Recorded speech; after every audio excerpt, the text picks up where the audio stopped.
And I am wanted. And I am worthy. And I am called. And I am purposeful. And I am accepted. And I am complete. And I am chosen. And I am healed. My name is Ebony, and I am accepted. I grew up feeling like I didn't belong or I wasn't accepted. In 3rd grade, my family, we moved, and I started attending a predominantly white school, and it was different from my predominantly black school, so the culture and the lifestyle was totally different. My classmates, they came from 2-parent households, and it was just me, my mom, and my sisters, and they lived in these big, pretty houses, and we just lived in a small apartment, and they had, 1 and possibly 2 cars, and we didn't even have a car, so, I kind of stood out from everybody else, and I started talking differently, and dressing differently, and acting differently, and I felt like I belonged finally, but that didn't last long because about 5th grade, there started getting to be more black kids in the school, and then they began to make fun of me about how I talked and how I dressed and how I acted. I wanted to be like them, I didn't want to be like an outcast anymore. So from 5th grade all the way up to high school, I was in this constant flux of feeling like I didn't belong and I didn't know who I really was and I wasn't accepted by anybody.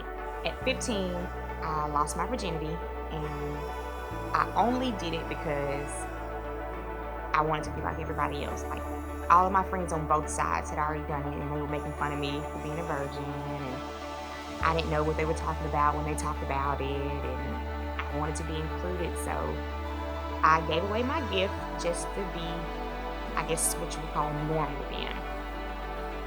And that kind of, was my routine for about 10 years. I would just give away myself for less than 10 minutes. And I did so many unspeakable acts. I felt really dirty and unclean. And I remember just, trying to bargain with God. Like, if I was abstinent for 1 month or for 3 months, that He would love me and He would want me and He would accept me.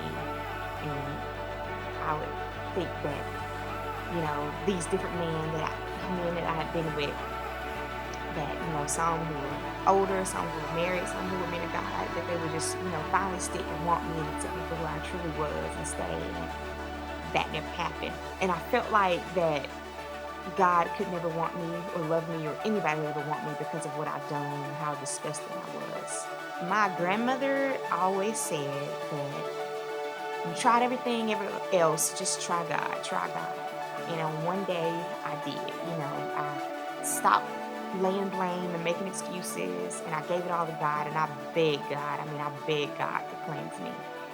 And my Southern Christian upbringing had me thinking that God was all fire and brimstone and cast out and punishment, and I had to learn through a personal relationship with Him that He's not like that. And I got very centered on John 15, and John 15:3 said that you are already clean because of a word I have spoken unto you.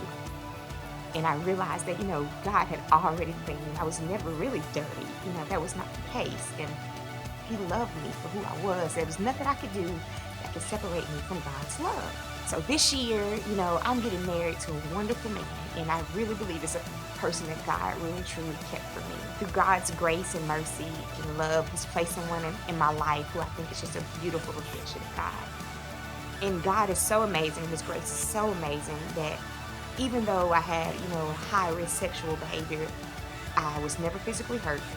I have never had any sexually transmitted diseases. I have never had an unwanted or unplanned pregnancy. And I just believe this is truly, God showing divine intervention of my life and purpose for me, that He spared me from things that I know that could have been different. I have never felt more in love with God than I am now. And it's not just because I'm getting married, but I believe it's because God truly met me where I was. He accepted me. He showed me that I'm not just a child of God, but I am also a friend of God. He looked beyond my faults. He loved me when I couldn't love myself. He was able to do exceedingly and abundantly in my life all that I asked. I had to realize that God didn't need me, but He's always wanted me, and that's what I wanted. I wanted to be loved and accepted by God.